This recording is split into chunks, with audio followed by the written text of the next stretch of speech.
고발 사주 의혹의 핵심 인물 손준성 검사의 구속영장이 어제 기각됐습니다. 구속의 필요성과 상당성이 부족하다는 게 법원의 판단입니다. 고위공직자범죄수사처가 손 검사 신병 확보에 실패하면서 앞으로 고발 사주 의혹 수사도 난항을 겪을 것으로 보입니다. 취재기자 연결합니다. 한동호 기자.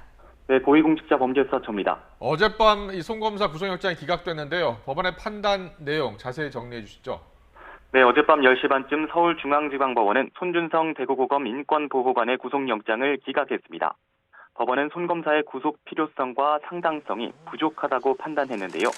손 검사가 증거를 없애거나 도망갈 우려가 있다고 보기 어렵고 앞으로 수사에 성실히 임하겠다는 손 검사 측의 주장을 받아들였다고도 설명했습니다. 앞서 공수처는 손 검사가 소환 통보에도 불응하며 전략적으로 조사를 피한다고 보고 구속영장을 청구했는데 법원이 손 검사의 손을 들어준 겁니다. 손준성 검사는 윤석열 전 검찰총장 시절이던 지난해 4월 대검 수사정보정책관으로 일하며 부하 직원 등에게 법력권 인사들에 대한 고발장 작성을 지시하고 이를 국민의힘 김웅 의원에게 전달한 의혹을 받고 있습니다. 공수처는 김웅 의원의 텔레그램 속 손준성 보냄과 김웅, 조성은 통화 녹취록 등을 근거로 손 검사가 김 의원에게 고발장을 전달했다고 의심하고 있습니다.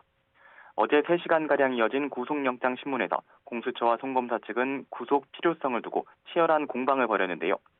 공수처는 수사팀 주임 검사인 여운국 차장까지 직접 출석해 미리 준비한 PPT로 손 검사의 범죄 혐의를 소명하고 특히 증거인멸 우려를 강하게 주장한 것으로 전해졌습니다.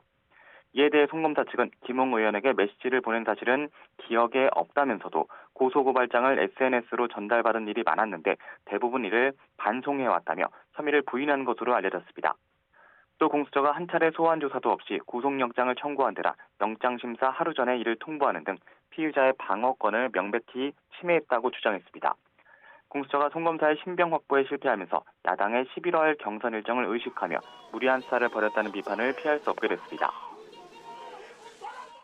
네, 영장 기각을 두고 공수처는 어떤 반응을 보이고 있습니까? 네, 공수처는 영장 기각 직후 법원의 판단을 존중하며 보강 수사를 거쳐 구속영장 재청구 여부를 판단하겠다는 입장문을 냈습니다. 하지만 핵심 인물의 신병 확보에 실패하면서 공수처 수사도 타격이 불가피한데요. 고발 사주 의혹 수사에 검사를 추가로 투입하며 힘을 쏟았던 공수처 입장에선 수사 동력이 약해질 수밖에 없습니다. 일단 공수처는 예정대로 손 검사를 포함한 주요 사건 관계인들과 소환 일정을 조율하겠다는 입장입니다.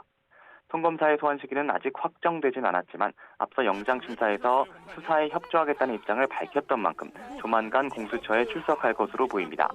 이와 함께 공수처는 또 다른 핵심 인물인 김웅 의원도 다음 주 안으로 불러 조사할 방침입니다. 지금까지 공수처에서 YTN 한동우입니다.